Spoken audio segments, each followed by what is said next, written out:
जहाँ है उत्पीड़न दमन हो रहा है वहीं लड़ो, वहीं लड़ो, वहीं आंख में आंख मिला के बात करो ना। तो मुझे पता है कि दलित सब जब आंख में आंख मिला के डांटता है ना, बात करता है तो हड्डी में चोट लगता है, क्योंकि आपको देखने की आदत है कि इसका फटा कपड़ा होना चाहिए, झुका होना चाहिए, नजर झुकी रहे, है ना, थोड़ा खराब खाना खाए। वहाँ जब बैठ के जब उससे आंख में आंख मिला के डांटता हूँ ना, मुझे पता है कि कहाँ मस्तिष्क में और हड्डी में कहाँ चोट लगता है। इसलिए जहाँ जो है डरो नहीं, लड़ो, भागो नहीं दुनिया पर। पढ़े लिखे लोगों ने ही जातिवाद बनाई है।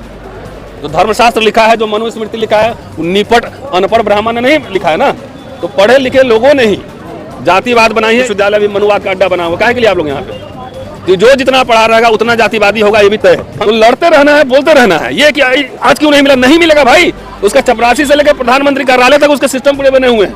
कोर्ट में भी जाएंगे तो आपको तुरंत न्याय नहीं मिले, जानते हुए भी। मैं तो सुप्रीम कोर्ट तक लड़ा हूँ ना मुकदमा किस लिए लड़ रहा हूँ? समाज के बिहार पे लड़ रहा हूँ, और मैं जानता हूँ ये सब होगा, तो इससे डरना नहीं है। मुकदमे चलते रहेंगे, 10-20 होते रहे, कोई बात नहीं।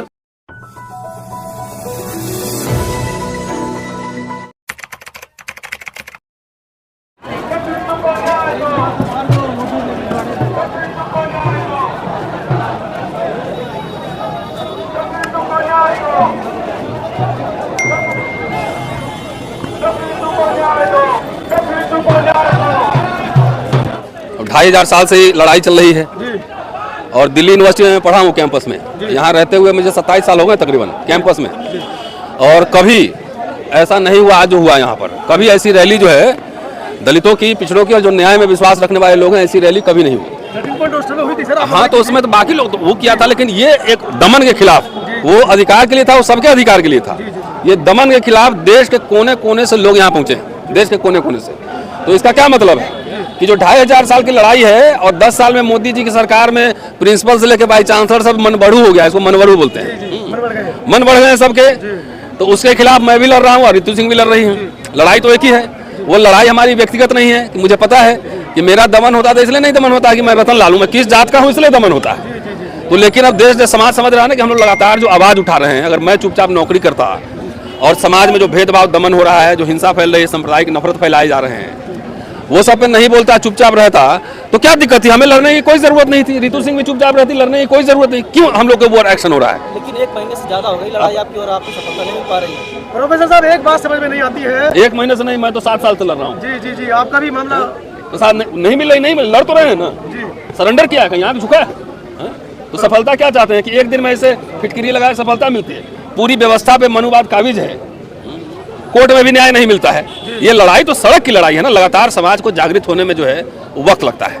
ये सवाल है कि पहले हम लोग 1, 2, 4 लोग बोल रहे थे, और हजारों की संख्या में देश के कोने कोने में आवाज उठ रही है। और अब लड़ाई ना हमारे प्रमोशन, मेरे ऊपर तो आपको पता है महिला उत्पीड़न केस लगाया उसने, तो लगाया तो मैं अगर गलत था तो 7 साल रोके क्यों हो? मुझे सजा देते ना, है? लेकिन उसको डर के मारे रिपोर्ट की कॉपी अभी तक नहीं आ रही है। रितु सिंह को फर्जी मामले में फंसाई, उसके ऊपर FIR दर्ज हो गया, प्रिंसिपल पे चार्जशीट हो गया, लेकिन उस पर एक्शन नहीं हुआ। और मुझे FIR खाली हुआ, 1 दिन के लिए गिरफ्तार हुआ, तुरंत FIR हुआ, 1 दिन में गिरफ्तारी हो गई, 1 दिन में बेल ही मिल गया। तो मेरा छुट्टी नहीं मिलेगा, मेरा प्रमोशन नहीं होगा, मुझे लंदन नहीं जाने दिया जाएगा। तो क्या है? सीधा और सीधा खुली लड़ाई है। ये मनुवाद और संविधान की लड़ाई है, बाबा साहब मनुवादी विचारधारा की लड़ाई है। एक तरफ गौतम बुद्ध, पेरियार, फुले, अंबेडकर हैं, साहू जी महाराज हैं, कांशीराम है, दूसरे तरफ इनका मनु बाबा है। तो अब तो खुल के आप देखिए, इतना भीड़ कभी यूनिवर्सिटी में नहीं हुई है। प्रोफेसर साहब, मनुवाद की बात आप कर रहे हैं, उसी मनुवाद के बच्चे हमारे प्रवक्ता बन रहे हैं क्या? कहाँ पे बन रहे हैं मैं नहीं जानता कि कहाँ पर। पंडित को पत्रकारों ने घेर लिया, कहाँ पे? किसी प्रोटेस्ट में। अच्छा, मैं था नहीं, नहीं आई, भागना पड़ा मौके से। नहीं आई है तो क्यों भगाने की जरूरत नहीं थी ना। ये लड़ाई मैंने पहले कहा ना कि न्याय पसंद जो लोग हैं वो सबका स्वागत है यहाँ पर। न्याय पसंद बहुत सारे दलित होंगे, RSS के आदमी होंगे, तो आए थे यहाँ पे क्या? नहीं, अरे 1 मिनट सुन लीजिए मनोज जी, RSS BJP के दलित MLA MP आए थे यहाँ पे, तो मैं मेरी समझ कुछ और है। वो तो पार्टी का भाई वेतनभोगी आदमी है, वो थोड़ी आएगा। उसको तो जात के नाम पे उसको खाली सुविधा दिया जाता है और कहा जाता है कि तुम्हारे जात का दमन करेंगे तो चुपचाप बैठ के खाली देखो, नजारा देखो। तो जो भी इंसाफ पसंद लोग हैं वो लोग अगर आए इसमें शामिल हो, ज्यादा से ज्यादा लोग बोले, तो ये देश के कोने कोने में मैसेज जा रहा है ना। अकेले ये लड़ाई सिर्फ हमारी और सिर्फ दलित समाज की नहीं, देश के संविधान की लड़ाई है। आपने कई बार आवाज उठाई है कि बहुजन समाज पार्टी इस तरह के आंदोलन में नहीं आती है। आज उनके झंडे भी थे, डंडे भी थे। अच्छी बात है ना, उनका स्वागत होना चाहिए, उनको पार्टी की ओर से भी रैली। तो यही बात मैं कह रहा हूँ कि लोगों को स्वागत होना चाहिए। व्यवस्था परिवर्तन कर रहे हैं, अब मुझे पता नहीं, लेकिन अपने हिस्से का काम हम जरूर कर रहे हैं। जी जी जी अपने सर, बाबा साहब ने कहा था कि जहाँ जातिवाद होता है वो गांव छोड़ दो, वो मोहल्ला छोड़ दो, लेकिन यहाँ DU में जातिवाद आरोप लगाए जा रहे हैं। नहीं, आप देखिए, बाबा साहब और कुछ बोले थे, आप एक लाइन खाली सुन लेते हैं। बोले 4 मंजिला इमारत है, जो जहाँ पैदा वहीं रहेगा। आप चंद्रमा पे चंद्रयान 3 गया है ना, 500 आदमी को यहाँ भेज तो 2 साल बाद जात के हिसाब से वहाँ भी मोहल्ला बन जाएगा। तो गांव और शहर छोड़ने की बात नहीं है, जहाँ है उत्पीड़न दमन हो रहा है वहीं लड़ो, वहीं आंख में आंख मिला के बात करो ना। तो मुझे पता है कि दलित सब जब आंख में आंख मिला के डांटता है ना, बात करता है तो हड्डी में चोट लगता है, समझ गए? क्योंकि आपको देखने की आदत है कि इसका फटा कपड़ा होना चाहिए, झुका होना चाहिए, नजर झुकी रहे, है ना, थोड़ा खराब खाना खाए उसको खराब दिखे, अच्छे कपड़े नहीं पहने। तो आप देखिए मेरा ब्रांडेड शर्ट है कि नहीं, बहुत महंगे शर्ट है पूरे, जींस भी महंगे हैं, चश्मा भी महंगा है। और सुन लो अभी भी, और वहाँ जब बैठ के जब उस आंख में आंख मिला के डांटता हूँ ना, तो मुझे पता है कि कहाँ मस्तिष्क में और हड्डी में कहाँ कहाँ चोट लगता है। इसलिए जहाँ जो है डरो नहीं, लड़ो, भागो नहीं दुनिया पर। सर लोग कहते हैं कि पढ़ लिख लेते हैं तो जातिवाद खत्म होता है, सब बराबर हो जाता है। पढ़े लिखे लोगों ने ही जातिवाद बनाई है।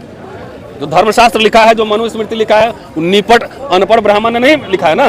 तो पढ़े लिखे लोगों ने ही जातिवाद बनाई है। इसलिए कंफ्यूजन में मत रहिए। जो जितना पढ़ा होता है, देख रहे हैं ना, विश्वविद्यालय भी मनुवाद का अड्डा बना हुआ, काहे के लिए आप लोग यहाँ पे? जो जितना पढ़ा रहेगा उतना जातिवादी होगा, ये भी तय है। हम किसके खिलाफ लड़ रहे हैं? किसके खिलाफ लड़ रहे हैं? मैं तो चुनौती दे रहा हूँ ना। आज के इस ऐतिहासिक जमावड़े से, बहुजनों के जमावड़े से क्या संदेश क्या होगा? बहुत तगड़ा संदेश सरकार को भी चला गया होगा। अभी भी कह दिया गया है कि अब सरकार बदलेंगे तभी मानेंगे। इस प्रोटेस्ट को कमजोर करने के लिए सामने भी कोई बात नहीं, छोड़ दीजिए। प्रोटेस्ट करना सबका डेमोक्रेटिक राइट है, लेकिन हर महीने एक बड़ी रैली यहाँ पे होगी। आप इत्मीनान से रहिए, जब तक सरकार नहीं पलटेगी। चलती रहेंगी, संघर्ष करते रहेंगे, मगर न्याय कब तक मिलेगा? तो कैसे मिलेगा आप बताइए मुझे? नहीं, कैसे मिलेगा? क्या होना चाहिए सर? क्या होना चाहिए? कैसे होना चाहिए सर? आप लोग समझते नहीं, रैली से ही न्याय मिलेगा। 2 अप्रैल भारत बंद हुआ था तब न्याय मिला ना थोड़ा सा। 5 मार्च रोस्टर का आंदोलन लड़े तो न्याय मिला ना, रोस्टर का न्याय मिला ना। तो आप चाहते हैं हिंग फिट करके तुरंत न्याय मिलेगा? पूरे व्यवस्था पे कैप्चर्ड है वो। तो इसलिए आप घबराइए नहीं, लड़ते रहिए, चुप रहिएगा तो नहीं मिलेगा। लड़ते लड़ते मर जाएंगे। कोई बात नहीं, ये वो समाज है, हड्डियों के ऊपर खाल नहीं है। कोई बात नहीं। तब भी 2500 साल से लड़ाई तो चल रही है ना। हर युग में कुछ लोग लड़ने वाले पैदा हुए हैं ना। तो जो मरे हुए उस पर क्यों बात करें? जो लड़ रहे हैं उस पर बात करेंगे ना। इसी 10 साल में 3 बार किसानों ने एक बार हराया सरकार को, दलितों ने 2 अप्रैल वाला आंदोलन सफल किया। अभी जो है 5 मार्च का रोस्टर आंदोलन विश्वविद्यालय ही गढ़ था, यहीं से शुरू हुआ था पूरा। इसी जिस जगह आप खड़े हैं, सरकार को हरना पड़ा ना। तो लड़ते रहना है, बोलते रहना है। ये क्या आज क्यों नहीं मिला? नहीं मिलेगा भाई। उसका चपरासी से लेकर प्रधानमंत्री कार्यालय तक उसके सिस्टम पूरे बने हुए हैं। कोर्ट में भी जाएंगे तो आपको तुरंत न्याय नहीं मिले, जानते हुए भी। मैं तो सुप्रीम कोर्ट तक लड़ा हूँ ना मुकदमा। अभी भी 4 हाई कोर्ट में चल रहे हैं, 30 हजारी में है, एक कानपुर में है, मुकदमे है। तो मेरा जमीन का लड़ाई है। एक मिनट, व्यक्तिगत नहीं ना, मुकदमा किस लिए लड़ रहा हूँ? समाज के बिहाफ पे लड़ रहा हूँ। और मैं जानता हूँ ये सब होगा, तो इससे डरना नहीं है। मुकदमे चलते रहेंगे, 10-20 होते रहे, कोई बात नहीं।